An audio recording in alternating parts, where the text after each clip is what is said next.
ప్రత్యేకించి మనము సోమవారం గురించి మాట్లాడితే గురూజీ, ఈ శ్రావణ సోమవారాల్లో ఎట్లా వాళ్ళ నియమనిష్టలు ఏ విధంగా ఉండాలి గురూజీ? ముఖ్యంగా శ్రావణ సోమవారం అంతా కూడాను చక్కగా ఉదయాన్నే లేచి కాలకృత్యాదులు తీర్చుకొని శుభ్రంగా ఆ రోజంతా కూడాను శివాయ నమః అంటూ కూడాను మనం జపించుకుంటూ ఉండాలి మనస్సులో. గురూజీ లేదా నమఃశంకరాయ లేదా శివాయ నమః, శివాయ నమః. ఈ రెండు నామాల్లో చేస్తే విపరీతమైనటువంటి శివానుగ్రహం కలుగుతుంది. ఉమ్. ఆ రోజంతా కూడాను ఏది చేసినా, ఈ శ్రావణ మాసం అంతా కూడా ఒక చెప్పబడింది శివునికి సంబంధించింది కదా, ముఖ్యంగా శివారాధన చేయాలి ఆయన.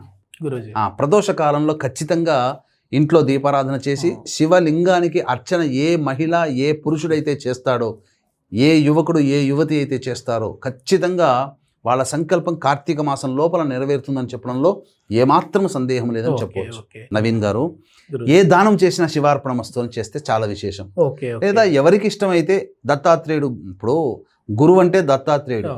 ఇప్పుడు అందరూ బాబాల ఆశ్రమాలు బాబాల పాదుకల చుట్టూ తిరుగుతున్నారు, వ్యర్థంగా సమయాన్ని వృధా చేసుకొని ఈ బాబాలే గురువు అనుకునే పరిస్థితికి దిగజారిపోయాం మనం. అసలు దత్తాత్రేయుని వదిలిపెట్టి మనకు ఏమాత్రం సంబంధం లేని బాబాల చుట్టూ తిరుగుతున్నారు. కాబట్టి ఏదైనా కూడా దత్తార్పణం అంటే చాలా మంచిది. ఓకే.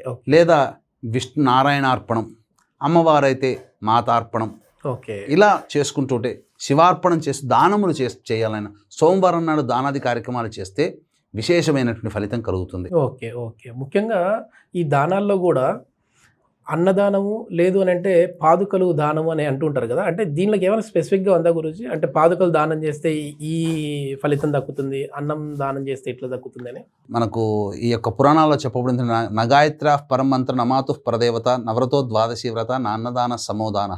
వ్రతంలో ద్వాదశి వ్రతాన్ని మించిన వ్రతం లేదు, దానాలలో అన్నదానాన్ని మించిన లేదు, దేవతల్లో తల్లిని మించిన దైవం లేదు, మంత్రాలలో గాయత్రిని మించిన మంత్రం లేదు.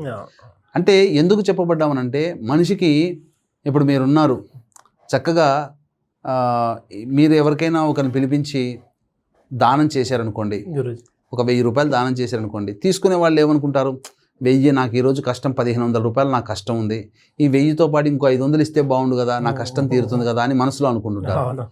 తీసుకునేవాడు కూడా, ఇచ్చేవాడికి కూడా శక్తి ఎంత ఉన్నా, ఇప్పుడు మీకు చెప్పాలి అని అంటే చాలామంది ఈ యొక్క దేవతా క్షేత్రాల్లోకి వెళతారు, అన్నదానం చేస్తారు. కాశీ, మధుర, గయా, ప్రయాగ ఇలాంటి క్షేత్రాల్లో ఏ దేవతా క్షేత్రానికి వెళ్ళినా అక్కడ బోర్డు ఉంటుంది. ఉదాహరణకి ఎగ్జాంపుల్ చెప్తున్నాను, ఇక్కడ సమస్య వచ్చింది, మీరు అన్నారు, ఈ టాపిక్ వచ్చింది కాబట్టి చెప్తున్నాను. ఇక్కడ ఒక రోజుకి అన్నదానం 2500, నెల రోజులకైతే ఇంత, సంవత్సరానికైతే ఇంత, శాశ్వత చందా అయితే ఇన్ని వేలు, ఇన్ని లక్షలు అని పెడతారు.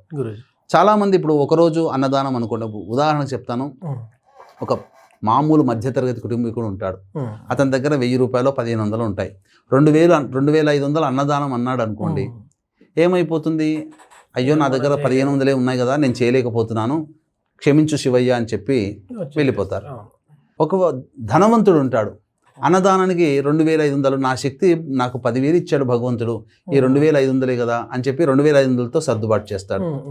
అంటే మీకు ఎక్కడైనా కానీ గమనించుకున్నట్లయితే మనస్తృప్తితో చేసేది దానం. ఇట్లా కండిషన్గా ఇంత డబ్బు పెట్టేది కండిషనల్ దానం అని అంటారు, కండిషనల్ డొనేషన్ అంటారు. అంటే చేసే వ్యక్తికి తక్కువ ఉన్నవాడికి తక్కువ, ఎక్కువ ఉన్నవాడికి తక్కువ అయిపోతుంది, తక్కువ ఉన్నవాడికి ఎక్కువ అనిపిస్తుంది, కాబట్టి చేయలేకపోతారు. అందుకనే అన్నదానం ఎప్పుడు కూడా మనస్ఫూర్తిగా చేయాలి. ఇంకా ఏ దానానికైనా కానీ ఇంకా తనివి తీరదు, ఇంకా తీసుకోవాలి, ఇంకా ఇవ్వాలి అన్నట్టు ఉంటుంది. అన్నం పెడితే మనకి ఇంకా అన్నానికి కడుపు నిండిన తర్వాత ఇంకా వద్దురా బాబు వద్దురా, మనకు ఎంత ఇష్టమైన పదార్థం ఉన్నా మళ్ళీ ఒక 5-6 గంటల తర్వాత తినబుద్ధి వస్తుంది తప్ప, కడుపు నిండిన తర్వాత ఇంకా వద్దు అనిపిస్తుంది. వద్దు అని అంటే పెట్టగలిగే వాడికి ఎంత ఉన్నా తీసుకునేటువంటి వ్యక్తి చాలు అనేది మాత్రం ఒక అన్నదానంలోనే, ఇంకెక్కడ కూడా తృప్తి ఉండదు. కాబట్టి ఇందుకనే దానంలో అన్నదానం చాలా గొప్పదన్నారు. ఎందుకు అన్నదానం గొప్పదన్నారంటే, ప్రతి మెతుకులో కూడా మనం ఈ రోజున మనం జన్మించాము తల్లి కడుపులో అంటే, మన తండ్రి భుజించిన ఆహారం అన్నం ఏదైతే ఉంటుందో ఆ అన్నంలో ఆత్మ, ఇప్పుడు మన శరీరంలో ఉన్న ఆత్మ మన తండ్రి భుజించిన ఆత్మలో చేరుతుంది.